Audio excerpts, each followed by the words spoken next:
African countries, face a number of simultaneous structural crises, including climate change, external debt, poverty, unemployment, socioeconomic exclusion, inequality, you name them. And some of this also includes, the inadequate access to water, sanitation, healthcare, education, transportation, and clean energy. Inevitably, these crises exacerbate, the social and political tensions that often lead to cycles of violence and regional instability. So I don't want to actually just talk about climate change because our continent is actually faced by so many crises, and we cannot address these challenges by using the same underlying economic policies that have exacerbated and deepened these crises. If you look at our economies, they suffer from three structural deficiencies. The first one is the lack of food sovereignty. The second one is the lack of energy sovereignty. And the third one is, the low value added content, of exports relative to imports. When you look at the continent, and this is true for a majority of African countries, these are typically the key pressure points that produce, large, trade deficits, which consequently, puts downward, pressure on exchange rates of African currencies relative to major currencies like the US dollar or the euro.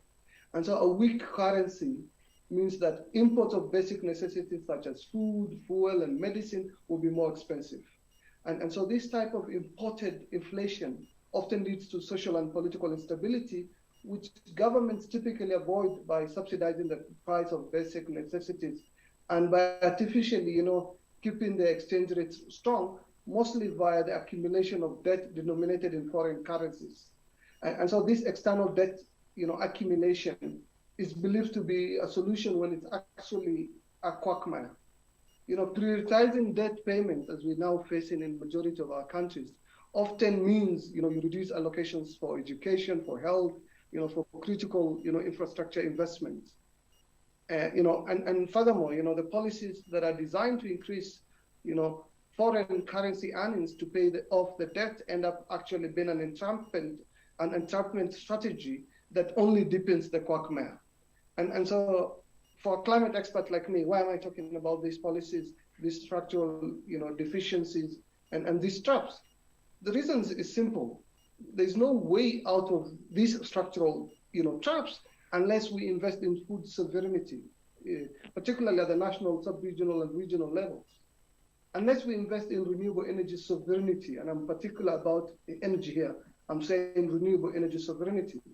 And the third is unless we develop a Pan-African industrial policy that capitalizes on the complementarity, of African resources and capabilities, and that allows us to take advantage of economies at scale within the continent, and prioritizes vital industries for the continent's resilience to external shocks.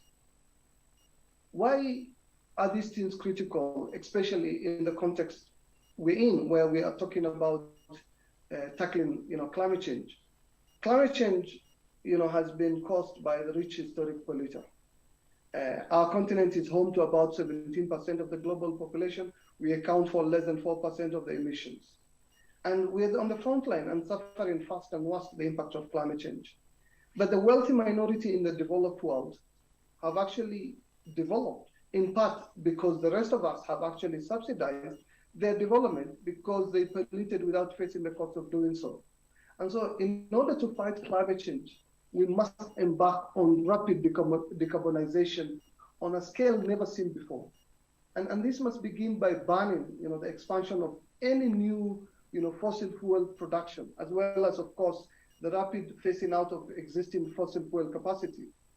And in a continent where we have 600 million Africans without, energy access, and close to 1 billion Africans still dependent on traditional biomass, how do we actually, deliver the kind of decarbonization that is required? And that will only come if we had a radical decarbonization that required a just transition for all countries and workers, and afforded Africa the opportunity to actually leapfrog that energy and become a green leader, where the historic polluter would cause the problem of climate change effectively provide the finance, the technology, and when I talk about technology here, we're talking about clean technology that will allow us to leapfrog to become, a renewable energy superpower. But these things won't happen unless Africa develops a long-term vision for itself. And I think it's important for us to realize if we continue to be part of, someone else's strategic vision, whether it's the US, EU, China, or Russia, we won't actually be able to deliver, the kind of transformation that our continent requires. I've learned from Jason, this good line, if you're not a rule maker, you become a rule checker. And I want to just add, if you don't have a long-term strategic vision of your own, you become someone else, you become part of someone else's strategic vision.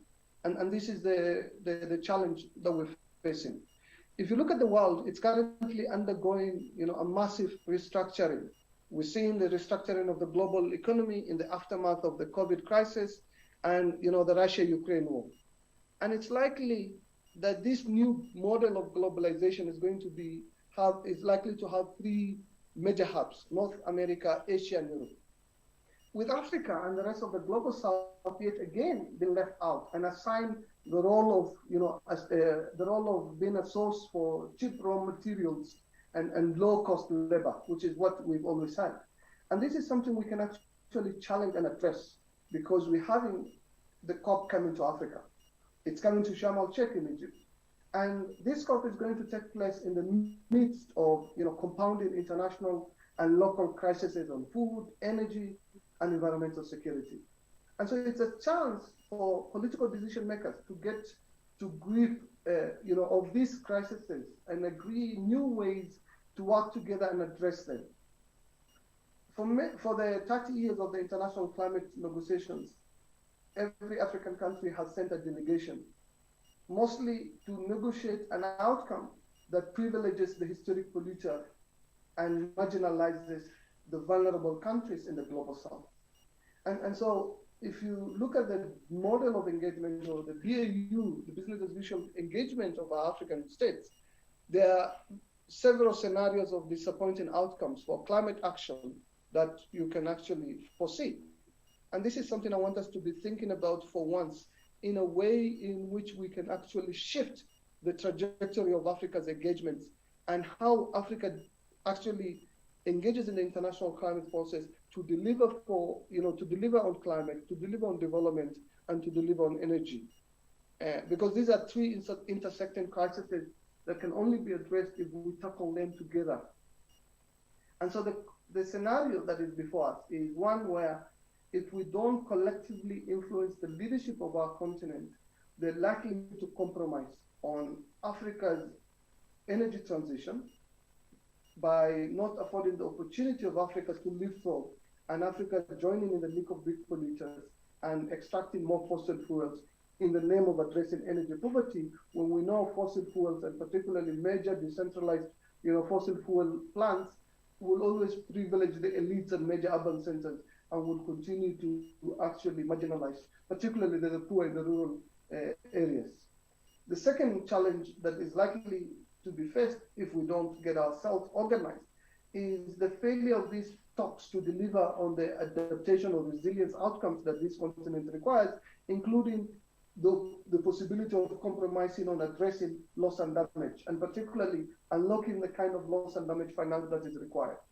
And so if you think about adaptation, and particularly the opportunity to leverage the delivery of adaptation finance and more generally climate finance and address loss and damage and the pressure points that we have so that we can be able to target high emitting countries who have caused the climate problem and through that have incurred a climate debt, both a mitigation debt and an adaptation debt and a loss and damage debt.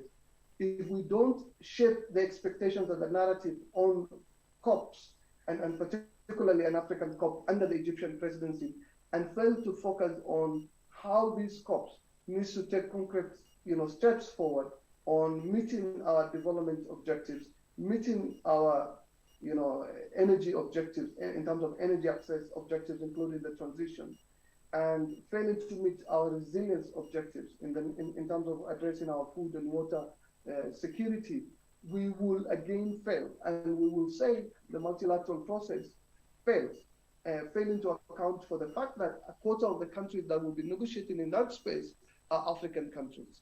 And so here is an opportunity for us to rethink and reset how Africa engages in the international climate process, and use this one as a moment and as a chance for us to prove to the rest, particularly, that COPs can actually deliver if we come prepared and we get to a grip of the current multiple crises and agree a new ways of addressing them, where we will have a chance to shift the political narrative and we start taking climate change seriously rather than something only our environment dockets actually worry about, and start actually making it central for what our agriculture ministries do, what our planning ministries do, or what our treasuries do, given that the kind of resilience on food and energy, on fossil fuels, the shift from fossil fuels, is something that the world economy will need to get behind.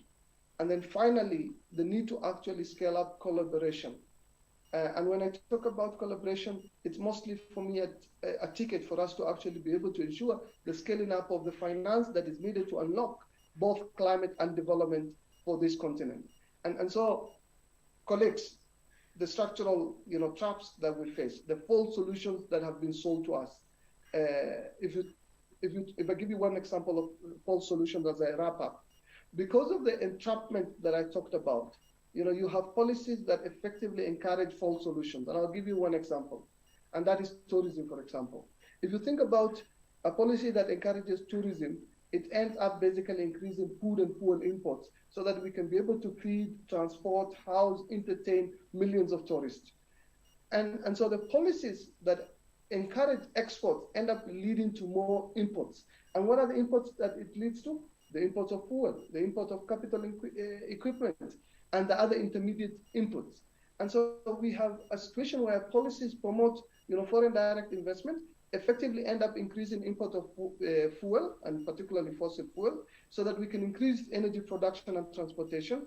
And what that effectively does is basically it promotes the liberalization of financial services, which end up hurting our domestic investors and inviting speculative attacks from abroad, which effectively masquerades as solutions when they're in fact structural traps. Climate folks don't engage in those issues. Youth friends in the economic justice space have actually much longer history and experience and expertise on these issues. So what I want to challenge us to think about is, as we want to address food sovereignty, as we want to address renewable energy sovereignty, as we want to develop Pan-African industrial policies that capitalizes on Africa's resources and helps to develop Africa's capabilities and helps to advance Africa's prosperity, we need to join hands, we need to join forces so that we can actually reset the terms of Africa's engagement, but also develop a long-term strategic vision that allows the whole of Africa to be able to get behind it in a way that we can actually become the rule makers. And being the rule makers will also allow us to be able to shift the geopolitics so that the historic polluter is actually required to face up the climate harm they've caused and to be able to provide the reparations that are needed to allow us to develop our resilience, but also leapfrog that image and become a green leader, and in the process become a renewable energy superpower so that Africa can lead in the revolution that is going to help secure our safety and prosperity of the planet. This is not going to be done by environmentalists alone. It's not going to be done by development practitioners alone or economic experts alone. We need to actually cut these silos in which we work and join forces so that we can together be able to help our government take advantage of the chances and be able to deliver what we truly require in our continent.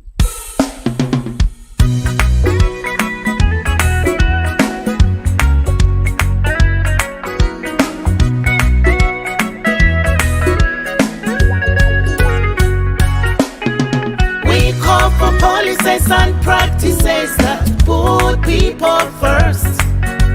We call for policies and practices that put people first.